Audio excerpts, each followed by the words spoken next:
Good morning. It's Morning Oasis. It's 10 a.m. on Monday, the 30th.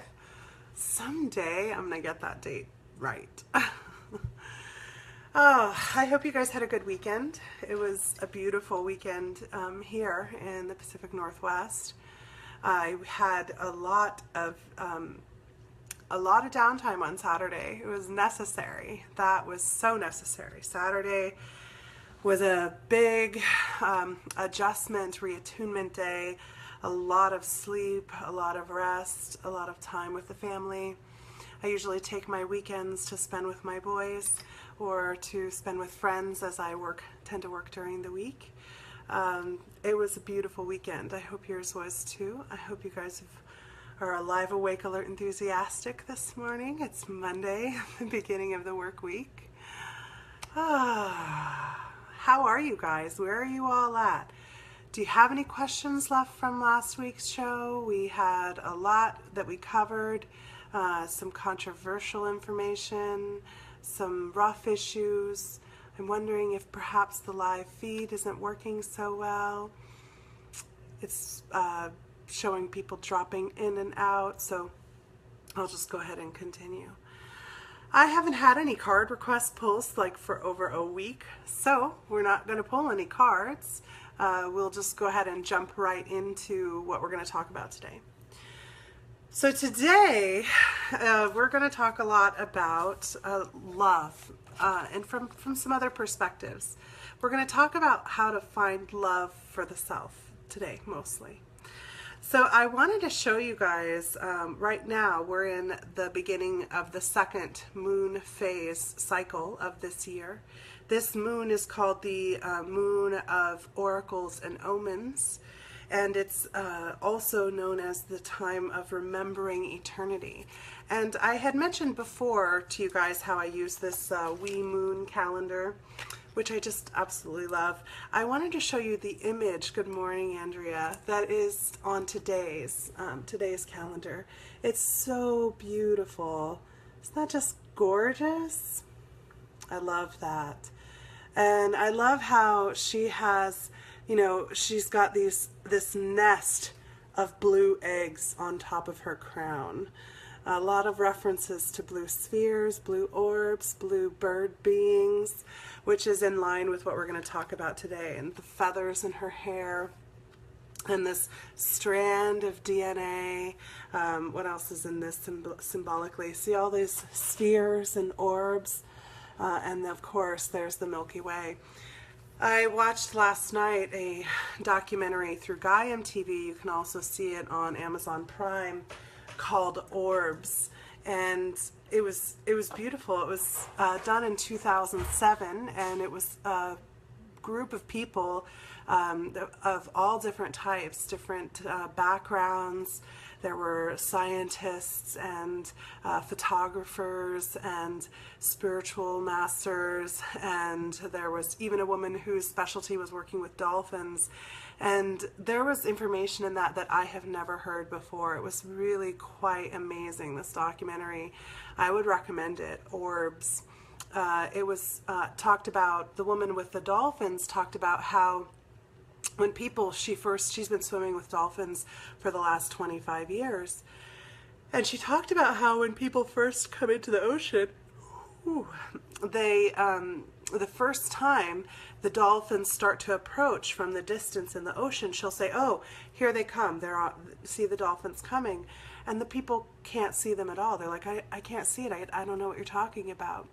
And she said that it's because their brain hasn't yet learned to recognize what it looks like when those dolphins are underwater. We're so used to seeing them up and out of the water, we haven't yet created the associative memory of what they look like in the water, so our brain doesn't even recognize them until they're right up on them, and then they recognize them, and then moving forward they recognize them as they come up from further and further away.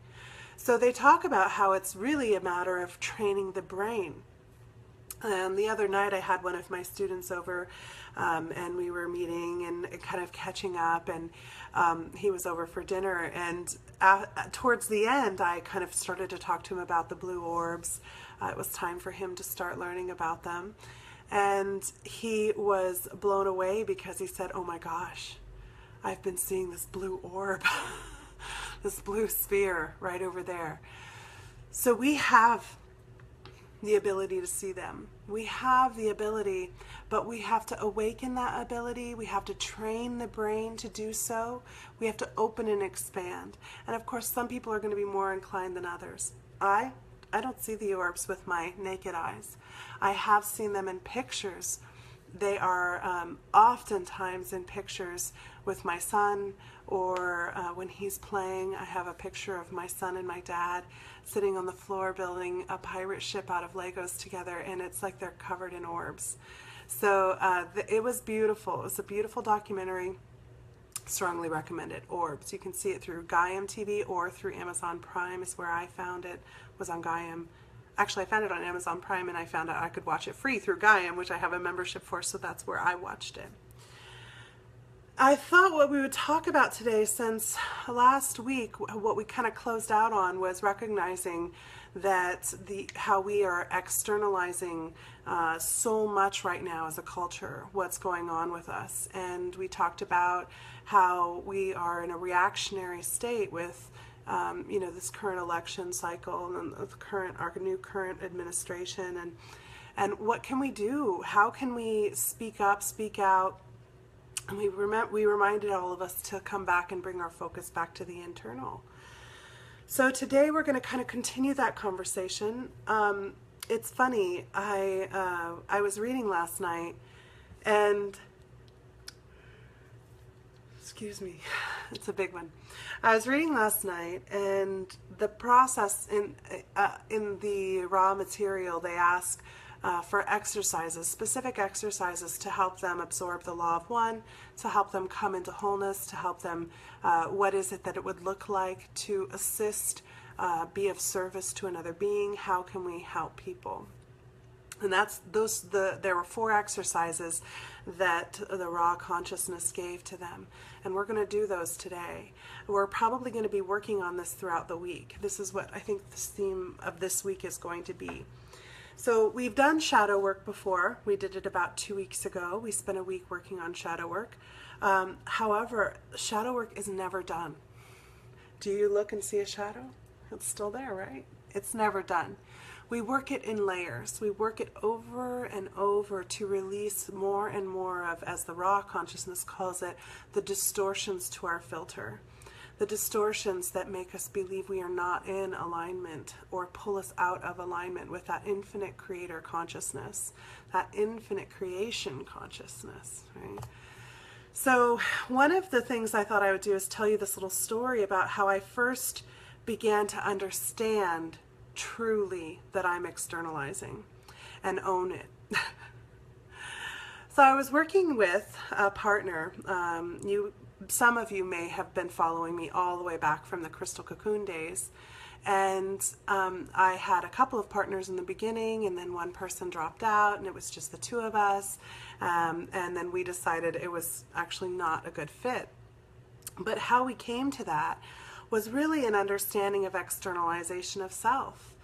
One day, we were sitting there and we were working, and my partner was really getting frustrated with me. He felt like I was not showing up, or I was finding problems, or, he had a whole list of things he felt like I was doing. And I had a whole list of things I felt like he was doing. And he felt comfortable telling me his list, telling me what he was doing wrong. And I didn't feel comfortable. So for me, it came out as accusatory.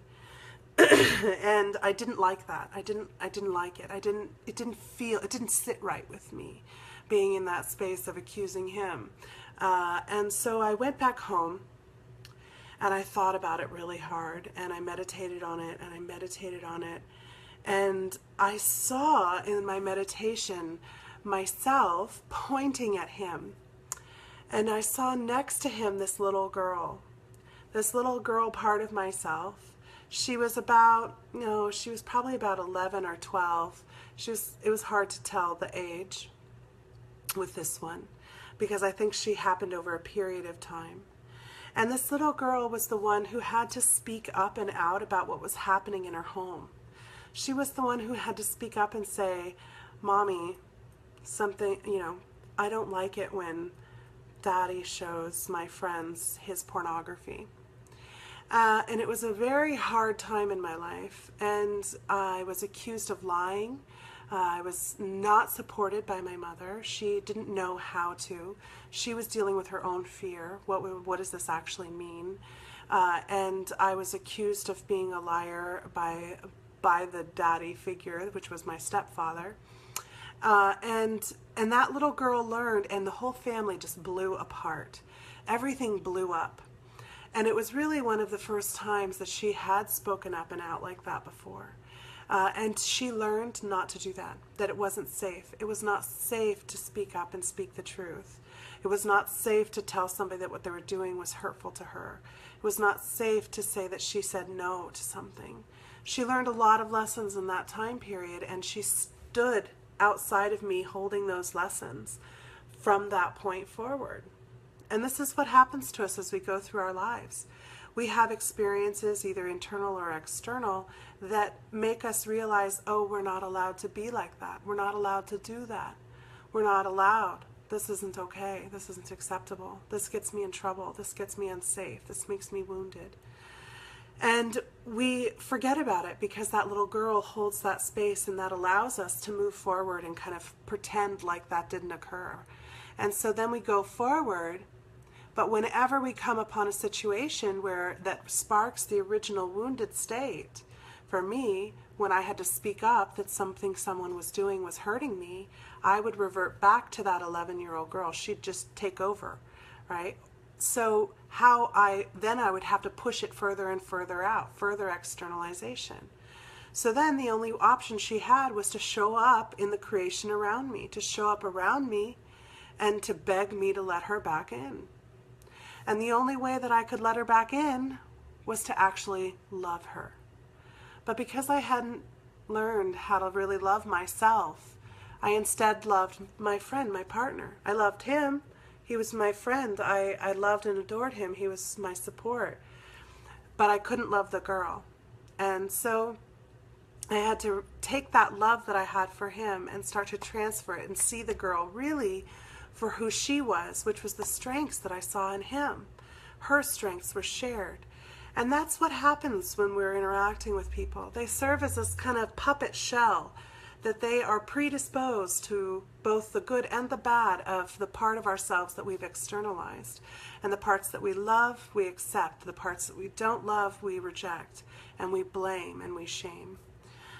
So for me, I had to let her back in, and I had to realize how she was serving me, how she had actually helped me over the years, how by being externalized, she allowed me to feel some sense of self-worth and self-value while I was not dealing with the original wound.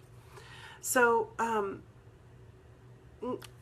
telling that story because that was that first moment of realizing I have to release my friend from holding the space that she holds, and I need to bring her internal. And that was where I started to develop the work that is in the Life Mastery series, that inner child work, that love work, self-love work, bringing in of self. And that's one piece of that series that's a big foundation piece.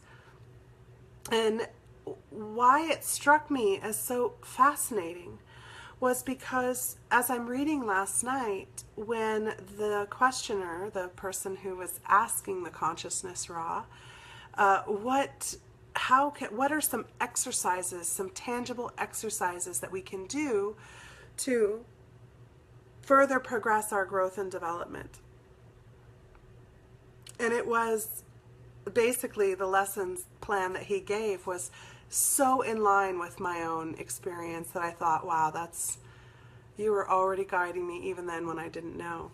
One thing I also think is kind of interesting is as I'm reading through this raw consciousness, the raw material, you're going to hear me reference it a lot because this is right in line with what I'm working on. And so in this show, you guys are getting to work with me where I'm at in my growth and development that's separate from the classes entirely that we teach, separate from session work. So you're getting kind of a window into where I'm at in my own progress, my own development.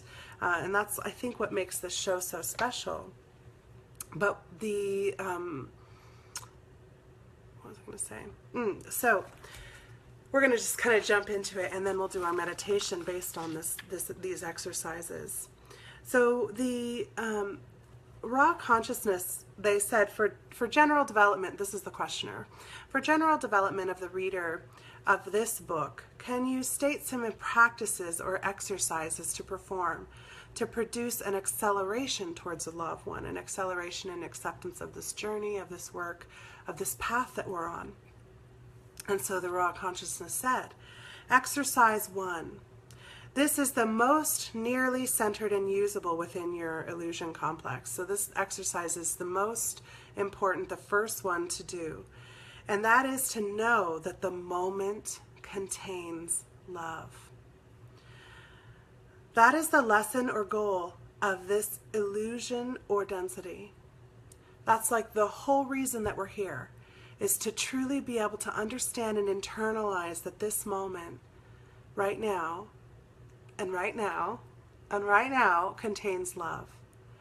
So the exercise is to consciously see that love in awareness and understanding distortions.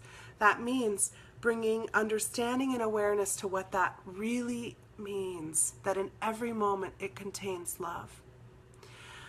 What that made me think of is, I remember way back, my husband and I, we set up a lot of pretty dysfunctional patterns of relationship in our relationship due to our own upbringings, our own misunderstandings of each other and ourselves, confusions in the ways that we spoke to each other, in the ways that we shared information with each other. And I remember this one time my husband said to me, Jessie, if you could please just keep in mind that even if I'm saying something totally boorish and retarded, it's my own confusion, it's my own problem that's coming out. And if you could just hold that my intention is to share love with you. My intention is to connect more with you, to take away things that are taking us out of that connection. If you can hold that my intention towards you is to be in love with you. I couldn't hold that. I was too busy holding how wounded I was by what he had just said, and how wounded I was by what he had done. And in that particular instance, it's kind of funny actually, because he's a foreigner, right? So this English language is his second language, or well, I guess his third or fourth language. So we were having this conversation. And I was telling him something that was counter to what he knew, what he was saying. And he said, Jessie, you're behind the curve on this. And I already had all these inadequate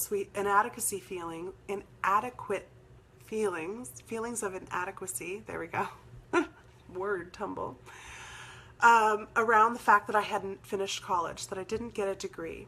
And I felt like I wasn't smart enough. I had issues around feeling valued for my intelligence. And he's pretty highly educated. He's an engineer, successful. His friends are all, highly educated. Their wives, highly educated people. He calls, power couples, or something that he really would push, especially in those days. For him, that meant something. That was really a lot. And I didn't fit that mold. And so I felt like I wasn't good enough already. So him telling me I'm behind the curve, that just straight up pissed me off. I was furious. And I was like, excuse me? Who do you think you are telling me I'm behind the curve? And he was shocked that I was upset about that. And he goes, wait. No, Jessie, I don't know what that means. And I said, you might as well have just told me I should ride the short bus. And of course, he didn't know what that reference meant either. He didn't go to school here. He goes, I don't know about a bus, Jesse, but I didn't mean to offend you by that. I wasn't meaning anything offensive by that. And I was like, how could you not mean something offensive by that? You basically just said, here's the curve and you're way back here. You're on the other side. You're on the dumb side of that curve of things. And he's like, that's not what I meant. Wait, Jesse, that's not what I meant. And I was all, I was already revved up. I couldn't hear what he had to say. I was already so far down that road of being pissed, feeling justified, feeling validated, and defending and fighting for it, that I couldn't hear what he was trying to say. And he said, what I meant was, you don't have the most current information. I just got information that says this, and this is the most current information, and what you're holding is the information that was the last message that we got, the last bit of information that we got. And I kind of had to re-grok my brain around it, and it was still hard. I couldn't come out of the space of being angry at him because I was still in the space of feeling inadequate. I was still in the space of feeling less than. I put myself there. So it was in that way we kept having these communication problems. There were other problems as well. I'm not going to lie. There was a lot of problems. But that particular, we had no idea how many were related to that. So this first law, though it seems innocent enough and easy enough, oh yeah, if there's love in every moment, sure, there's love in every moment. It can actually be the hardest to see. That can be the very hardest part of accepting what's going on. So it says this exercise is to be done with understanding and awareness. Understanding and awareness. Had I been able to sit in that moment when he had said, Jesse, you're behind the curve, I could have said, do you know what that term actually means? Instead of jumping to my conclusion of what I know it to mean. I didn't know what he thought it meant. I just knew what I thought it meant, which was right. I was right. So if I had been able to look at that with love in the moment, I would know he, and this is what he tells people about me, is that he values how intelligent I am, how quick I am, how I don't have a degree. He loves that I'm different. Now I can see that and own that and bring that into my heart because I love that I'm different. I love that I am a scholar without a degree. I love that I'm a student of life and I never stop learning and growing. I love that about me. And that I don't feel that I require a certificate to say, Jessie has learned this mastery of this Reiki, or Jessie has this certificate that says that she can perform massage, or Jessie has this certificate that says blah, blah, blah. Like whatever it may be. I don't feel that I need those things, and I love that about myself. Once I loved that about myself, then he was allowed to love it too, right? So, understanding and conscious awareness. Upon this choosing rests the remainder of the life experience of an entity. So once you choose to start looking for the love in every single moment, it becomes your life path. And after you do it for the first time, it becomes easier the second time, and even easier the third time. And he talks about how it's not an additioning power, it's an exponential addition. It's exponential. It's squared, it's cubed, right? It keeps growing and growing upon itself when we see the love in the moment. He said that, as the previous type of empowerment, there will be some loss of power due to the flaws within the seeking and the distortion of insecurity. So, good morning, Michelle. So he's saying, what they're saying is that even though you're looking for the love in the moment you're experiencing it, know that you're still going to be experiencing insecurities. And that's the opportunity to bring them up into the conscious so that we can look at them and see them for what they actually are, what they actually represent for us, and not what we're rejecting and putting onto the other person and blaming them for holding. I wanted to blame him for not valuing and respecting me when I wasn't valuing and respecting me. How could he? Even if he did, I couldn't let it in. So that's the first step.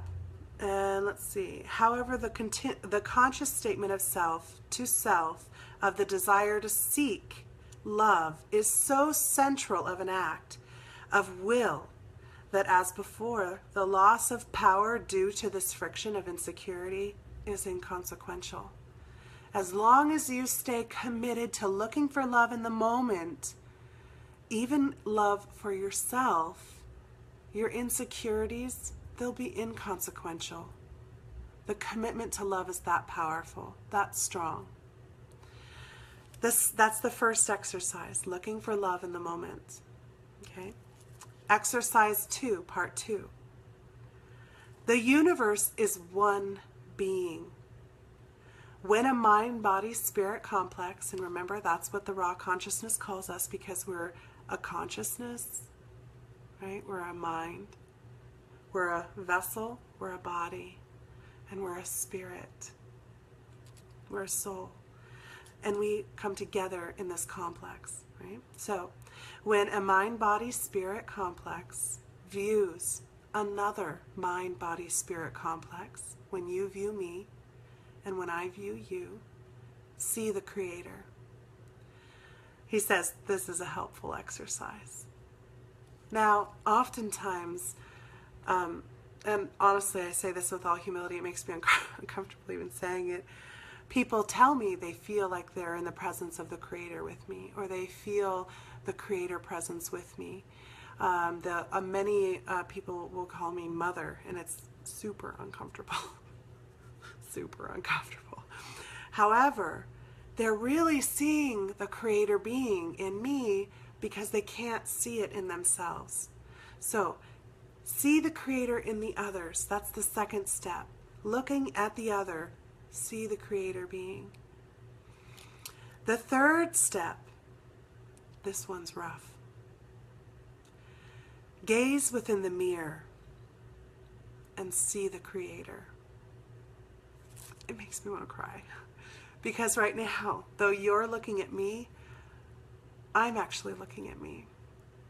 And I have to see the Creator in me. Because I can see it so easily in you. And feel it so easily when I'm with you. But with me, so much harder. And the fourth step. Gaze at the creation, which lies all about the mind-body-spirit complex of each entity, of each of us, and see the Creator all around us. Powerful, right? So that's what we're going to work on today in our meditation. Those 4 steps. The moment contains love.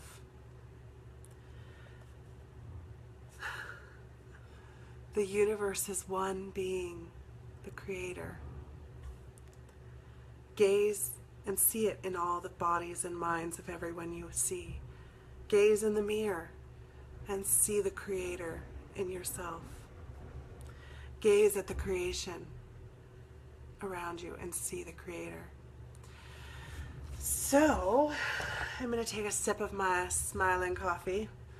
Big, right? It's kind of big today. And we're going to settle into this meditation and get to work.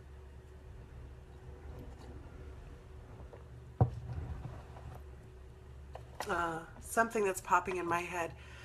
I think that when I call into focus what we're going to do for the meditation, I think many of you are probably going to have Donald Trump pop into mind. And it's going to be extremely challenging to see the Creator in him, isn't it? Because he's pretty externalized from us, separate from us. We couldn't possibly have a single thing in common with him. We couldn't possibly be the same being. So we're just going to look at it, okay? And I can't tell you what your uncovering is going to be. I can only tell you what my own will be. I know I probably won't be looking at him because that's just not where I'm at right now. But you're welcome to if that's what you want to work on. All right, so we're going to take a moment, adjusting the body until you're comfortable, making sure that you're seated comfortably. Try to have your feet firmly on the floor. If you're laying down, go ahead and make sure that your body is flat on your back. You can do other postures and positions if you feel so inclined. This is your creation, your experience. Whew. We're just going to take a moment and breathe.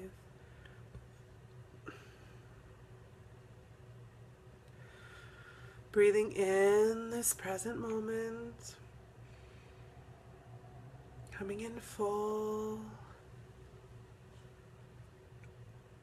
and exhaling, releasing.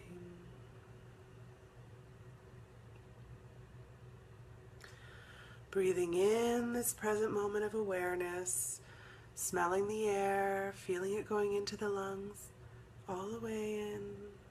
And as you exhale, unhook yourself from this morning and yesterday and all that came before and this time. Breathing in, keeping that breath moving like a circle, in and out, in and out, never really stopping or starting, just keeping the breath moving in a great circle. And releasing. More unhooks from yesterday and the day before.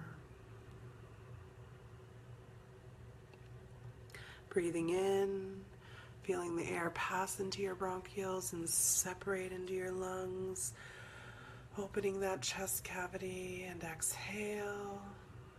Releasing the hooks that attach you to the rest of today and tomorrow.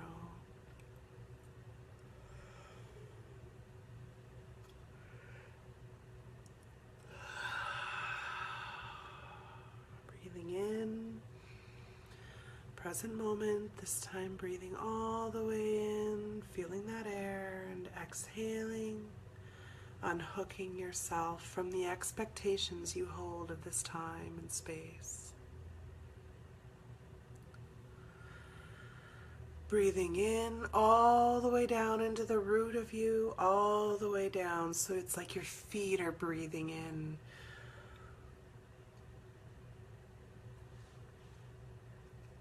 And exhaling through the crown as you flush and clear the body complex. Breathing in. Sending those roots down as you breathe, and exhale, sending the roots even deeper and wider, spreading them all the way out until they're reaching each other.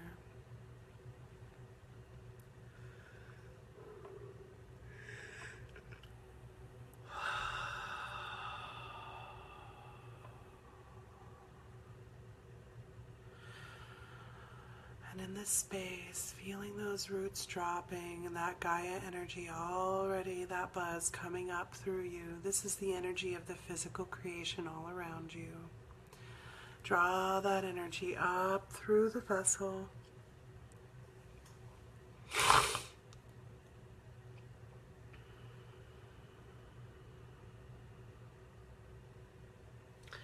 Feeling that energy coming up through the hips and thighs, up into that body space, the body cavity.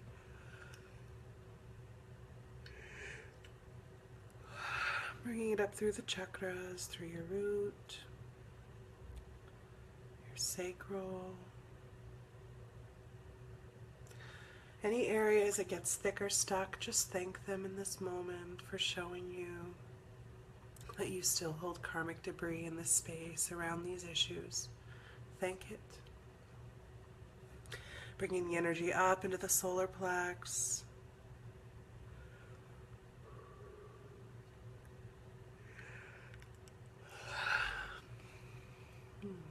Lots of communication stuff going on, guys. So we're going to just thank the body for showing us in our power and our communication centers that we're okay. Thank it for showing us we still hold karmic debris in these spaces. Bring it up into that heart space as we breathe in deeply. Don't forget to breathe, keeping that circle breath going.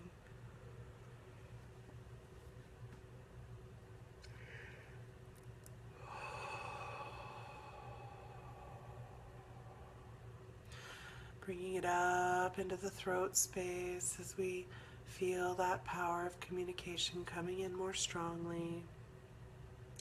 All the things you want to say and express. Bring it up through the head into that sixth or third eye. And up into the crown, feeling that pressure build.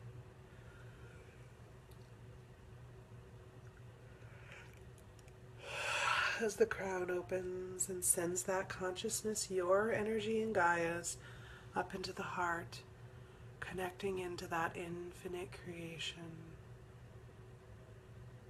infinite consciousness.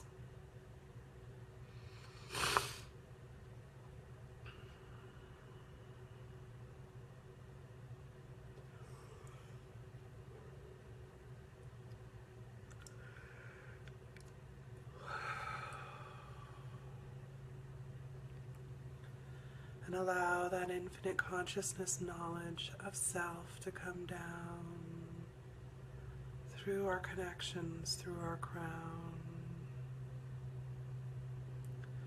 through our third eye, pouring like liquid gold or whatever color you see. To me, it's like an opalescent golden color. Good morning, Sarah. Bringing it down through the throat, just allowing it to flow into that throat chakra, down into the heart as it expands and passes through that high heart space.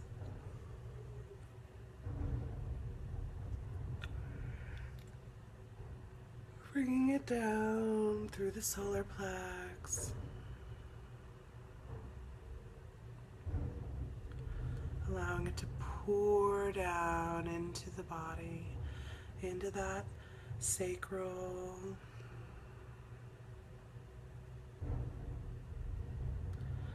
down into the seed, into that root, all the way down the legs, and out the roots, sending that Gaia energy, the source energy down into Gaia, allowing it to attune even more into the infinite consciousness, because Gaia too is evolving with us. She too is on her own journey of understanding her density of expression, understanding her creation. She too is working to understand how to love all of us, the pieces of the Creator within her. This is a shared experience we have.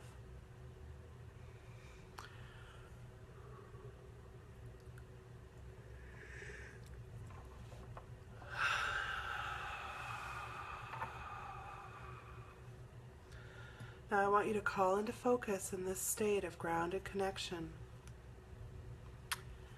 an individual you feel conflict or strife with. Try to make it somebody close to you if you can. Someone that you truly already love but struggle with.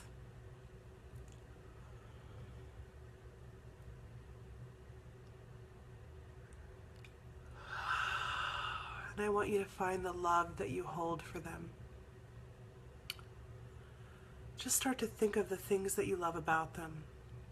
Knowing they came into focus as a struggle piece, find the love that you hold for them first. Say the things aloud of what you love about them.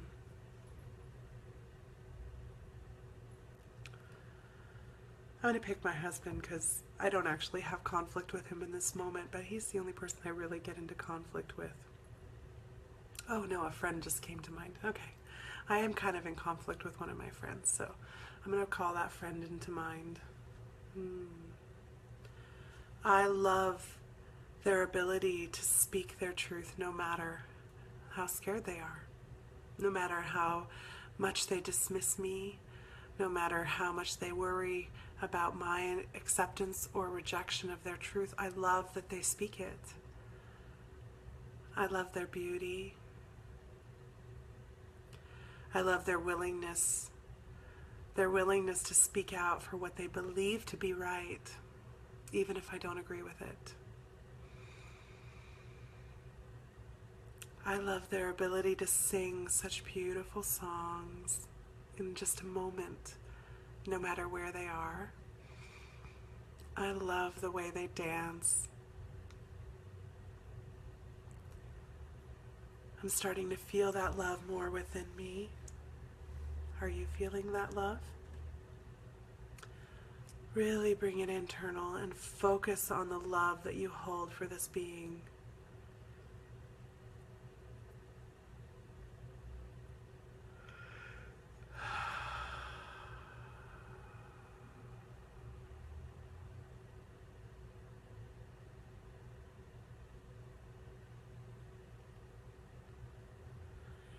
Now I want you to try to see the Creator within them. Can you see within them the Creator? Looking beyond the things you view as the problems. Can you see the Creator inside of them?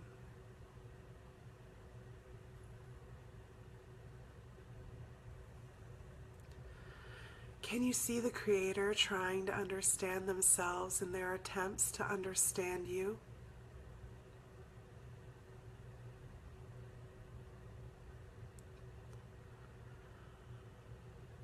Allow yourself to begin to call up the things that you view as problems with this person, the pieces that you view as struggles, and try to see how perhaps it could be the Creator trying to understand itself and the creation better.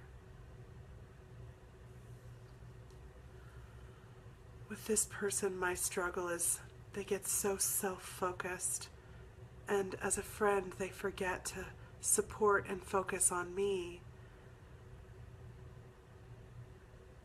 And the Creator has to learn how to see itself as the Creator, and that it's infinite. All the support is there already, the abundance.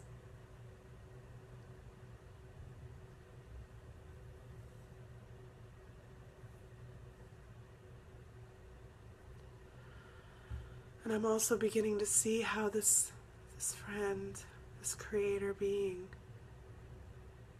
is actually reflecting me in the mirror. I forget to support me. I forget to say no to this friend when it's not in support of me. I have taught them to not support me, that I don't need that support. By my unwillingness to be weak.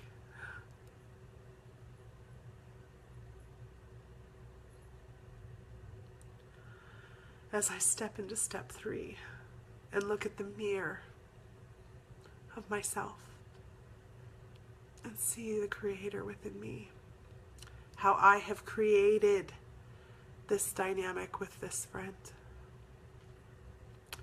where they're allowed to need me beyond what I have to give,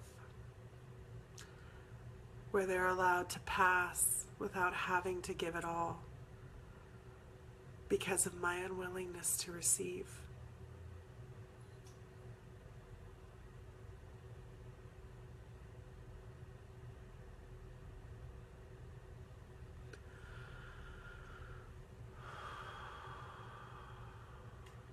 Allow yourself to go through this process as I support you.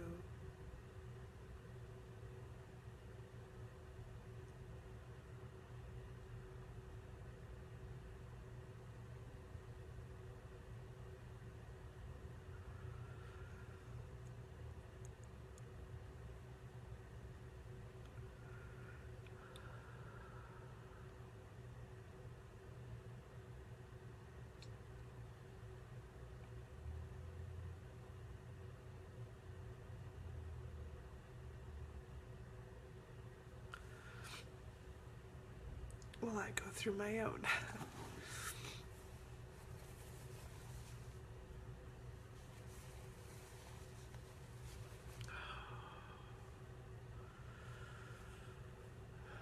I'm going to look deeper at that creator mirror of myself and look for other problems I have viewed as theirs.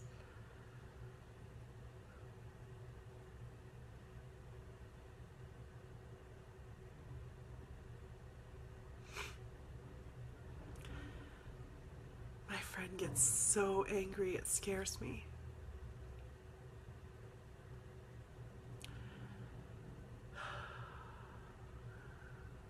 I also see that as a strength for her. I sometimes wish I could get that angry. I never give myself permission to be that angry. I'm going to now switch to the mirror, seeing myself as the creator pulling her to me in her anger to show me the need for allowance of that too to be a part of me. It is the whole that can hold anger and love. Although I understand anger is fear plus another emotion. So fear is the opposite of love. So let's say love with joy. Anger, fear with love, joy. I'm going to pair these together as I hold her and I in gratitude that she served me this way.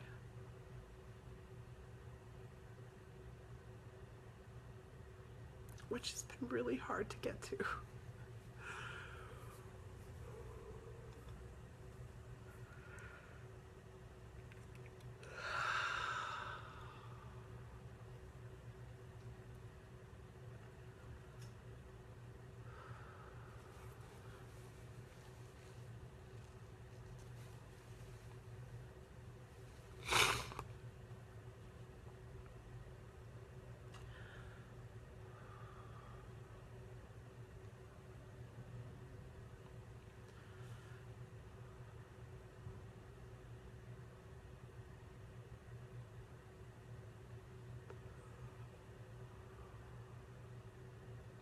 Begin to allow that mirror to show you all the parts that you've been rejecting of this person, this externalization, how truly they are the parts of yourself.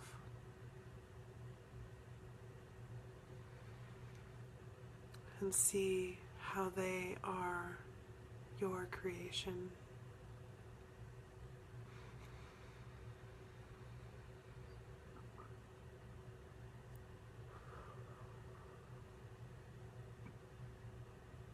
As we release the other from holding our pieces of our mind, body, spirit complex.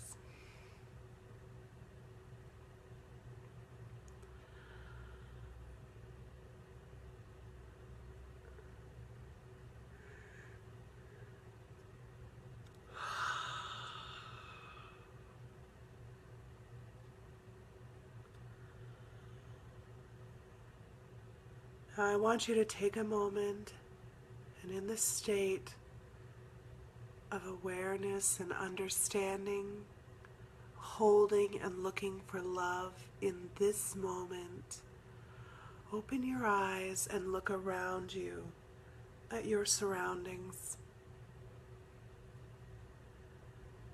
We're not looking with judgment, we're looking with love. Begin to look around you and see your creator self within your creation.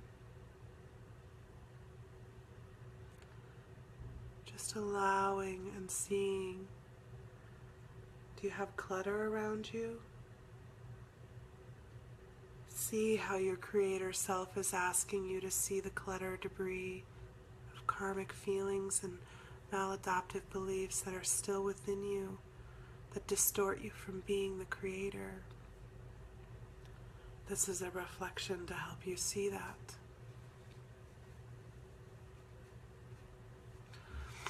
For me, I look around and I know that this level of my house is exactly how I want it to be, the part that everyone sees. But I also know that the top floor of our house, where we sleep, our subconscious spaces, is not how I want it to be. It's lacking creation. Knowing I need more time working on the internal creation, the subconscious creation, and thanking my external creation for showing me this.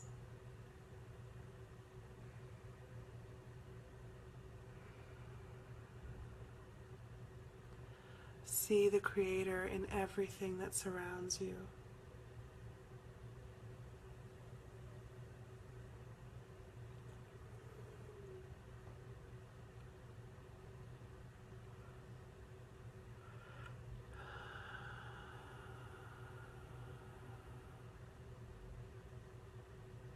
And allow yourself to find something you love in everything you see around you. You brought it all in. So fall in love with how it serves you.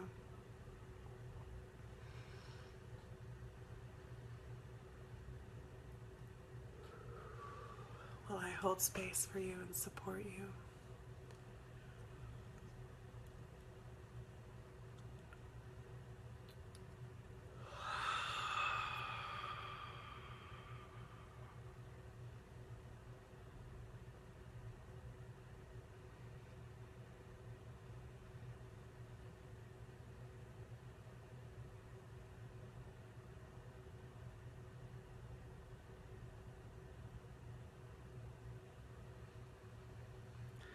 Remember to keep breathing.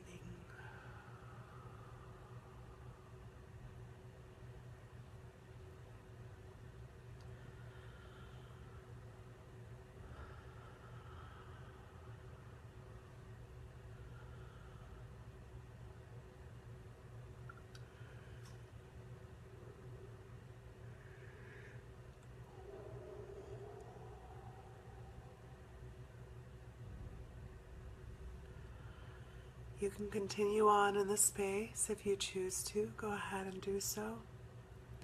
For those of you who are ready to come out of that space, if you feel like you need to ask any questions or we're struggling with a particular part and you'd like additional support, you can make a comment now. You've got about 10 more minutes till I sign off, 8 minutes. In the meantime, I'll just share little bits of things that are coming up for you guys to know about.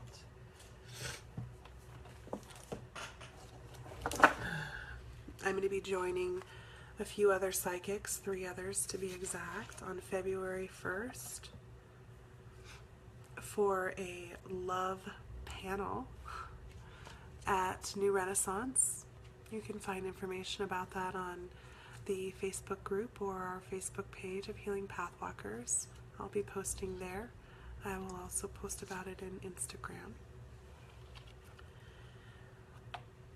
I'll be joining the Psychic Gallery, or Metaphysical, or I think they're calling it now the Intuitive Gallery, on Saturday, February 4th at Body Quirks for a metaphysical fair where there's 15 different readers, intuitives, psychics joining us from 6 to 10 in Portland. And on February 14th, I'll be being interviewed with the Butterflies of Wisdom. You can look for that interview shortly after that date. And of course, there's the weekly reading pulled by Shauna that's available in the group or through our newsletter.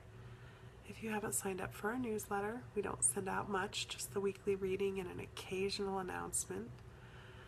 You can do so at our website, healingpathwalkers.com. And I think that's everything. Well, since I'm not hearing from any of you guys, I'm going to assume that you're doing well. And if you're struggling with this, you can contact me. We can chat about it a little bit today. Remember that I love you. And when I look at you, I see the Creator being, and I fall in love. And I'm so grateful for you. I'm so grateful that you show up every day in your mind, body, spirit complex, trying to be the Creator you are. And I know that you already are. That was a big one. Love you guys. See you tomorrow. We'll work some more on this.